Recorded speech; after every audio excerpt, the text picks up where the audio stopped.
I was hoping to hear out of you as you were listening to that first reading from the Acts of the Apostles a little bit of a chuckle, because Paul had to have a tremendous sense of humor.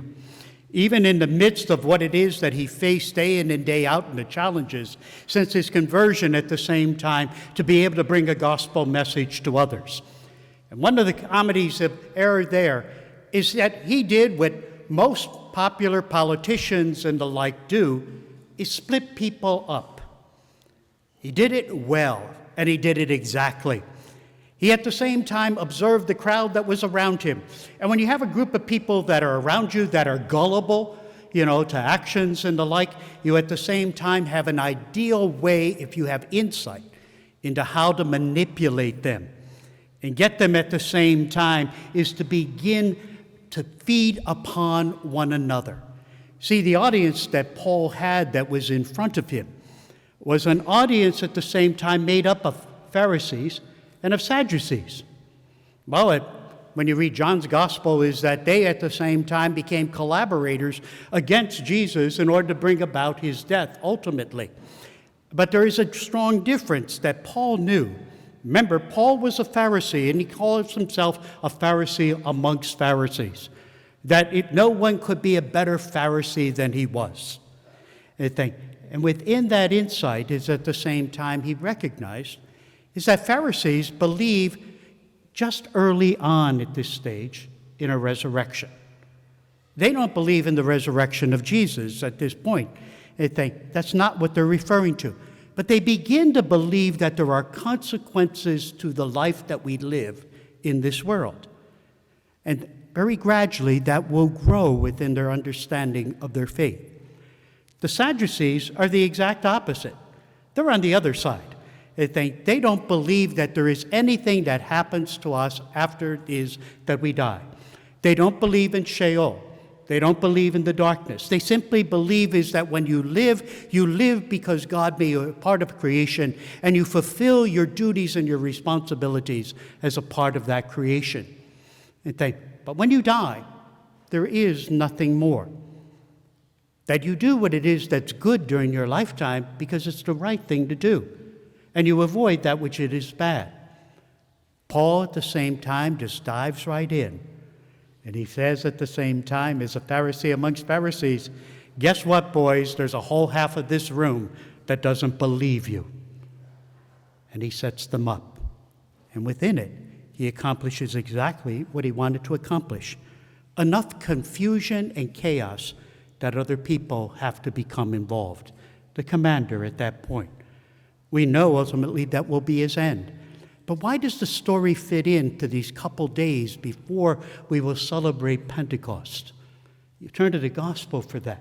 The gospel passage that we read comes from the priestly prayer. I think that is part of John's gospel, that when those events that took place during the Last Supper. Now, does he capture well what Jesus is saying? I couldn't tell you. It is because, remember, his gospel comes much later than the synoptics. There's almost 2 generations that have gone on, I think, before his gospel is written. But what he talks about as being the true prayer of Christ is that Christ wanted his followers to be as one. To be as one. Not that we were all going to see the world in the same way. Not that all of us were going to judge situations in the exact same way. But that we were not going to destroy one another. We weren't going to turn against one another. That's one of the worst sins that you can commit as you read John's gospel, is when you destroy the unity that Christ constantly prays for and invites us into to the experience of our lives. He's asking that these, his friends, that he refers to earlier in this priestly prayer that you would have read yesterday and the day before, that he calls those disciples and apostles his friends, that they are one with him. In today's gospel passage in the pericope, we hear that he says is that they are a gift of God. Imagine the last time you looked at your own life as being a gift from God to this world.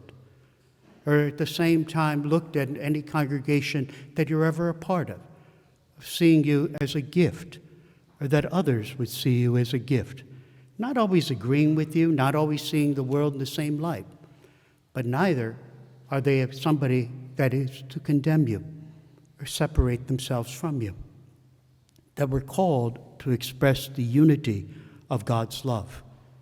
In Pentecost, when we celebrate the gift of the Spirit, we celebrate ultimately that gift of unity, of love, that exists between the Father and the Son, and shows forth at the same time that third person of the Trinity, of the reality of God's love for us all. That is what we're driving towards.